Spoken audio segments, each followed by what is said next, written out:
Hello and welcome to another edition of another book review. This week I'll be reviewing Trippy, The Peril and Promise of Medicinal Psychedelics by Ernesto Londono. I'll talk very briefly about the author, go into an overview about what the book is, talk about what I liked about it, what I didn't like about it, who I'd recommend the book to, and finish off with what I'll be reading for next time. Ernesto Londono is a Colombian journalist who has worked in the past for the Washington Post, where he was a war correspondent for during the Iraq and Afghanistan wars. Since about 2014, he's worked for the New York Times, mostly on the narcotics beat. And this is, I believe, his first book. And it is a nonfiction look at the world of the intersection between medicine and psychedelics. I should go on before going on to say this is not any kind of medical advice, so please don't take this review as any kind of medical advice. Um, the book is his look at different regions of the world and how and those uh, things like ayahuasca and ecstasy and DMT and um, combo and other um, substances are being used in areas like PTSD and to treat depression and to treat various ailments that people have. Um, I thought it was a really, really, really interesting look at that stuff. And he travels to these different places, and in each place he goes to, it's a little bit of a different look at a different group of people. So he goes to the tribes in South America, in I believe Brazil, and kind of looks at their practices and how they use this in the tribal sense to kind of create a sense of harmony in the tribe, but they're also kind of using it to kind of keep the tribal traditions alive by bringing in outsiders who pay them money to go through these rites. And then he goes to uh, various places in America. He goes to there's a couple churches that are psychedelic churches. One of them is in I believe Texas that he stops in, and the other one is in Oregon. And he kind of goes over the legal history of the use of psychedelics as part of a religious tradition. This Christian church in Oregon uses this as part of their religious practices, and I think there's like a couple cases. You had the peyote cases in I think the 90s, where there was a push for religious freedom for certain groups to use certain substances as part of the religious practice. Then he goes and interviews people in DC talking about using ecstasy as part of a treatment for post-traumatic stress disorder for the veterans.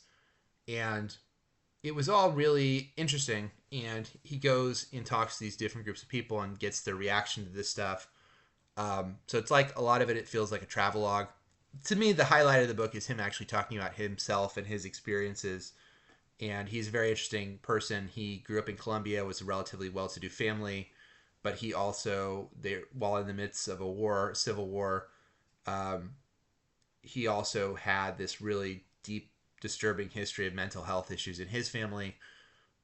His grandfather, one of his grandparents, had what sounded like bipolar disorder and had like severe mood swings, and his own pain. He is gay, and part of that repression he talks about when he was a teenager. And so he himself goes through some of these ceremonies and getting his viewpoint of recontextualizing his life in order to make more sense of um, through the use of these practices. He undergoes many of the same practices he's reporting on, and so he's participating in a combo or an ayahuasca ceremony, and he gives his experience of doing that. And he also um, talks about his time as a war correspondent and how draining that was, and kind of realizing how traumatic it was years later. So all that stuff to me was like the best parts of the book, was when he was talking about himself and his kind of issues in the past.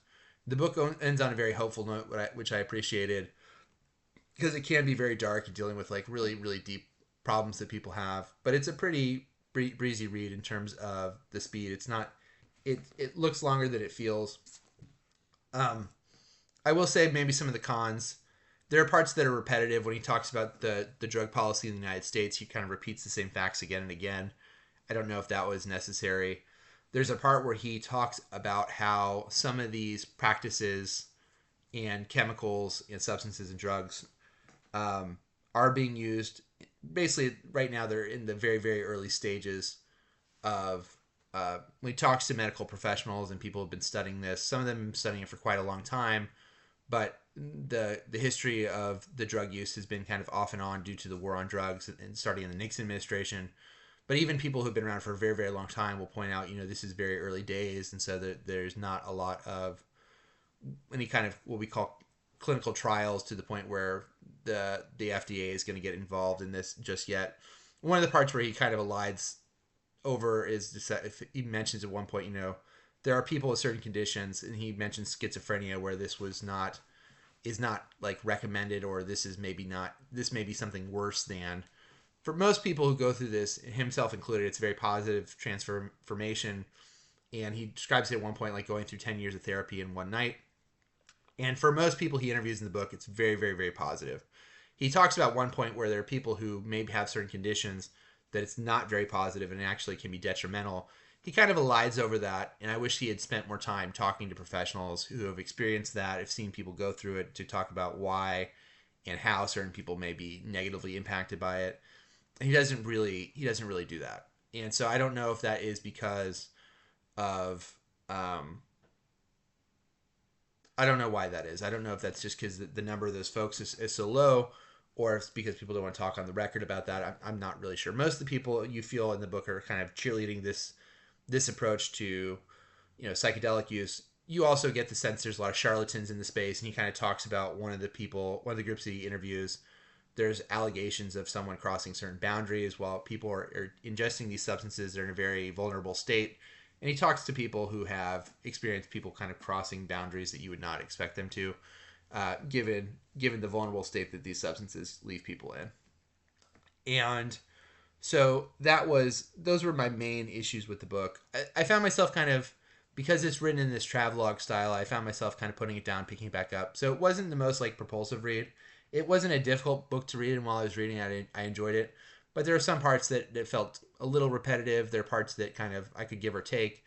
I wish they had included more, like I said, of that section where he's talking more to people who maybe have not had such a great experience, and that is not really in the book so much. He mentions it very briefly, then kind of elides over it.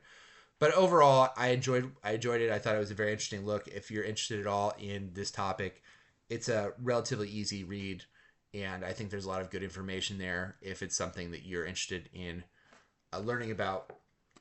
Trippy, Ernesto Londono. And the next time I'm going to be reading, I think this is the first Victorian novel that I've read.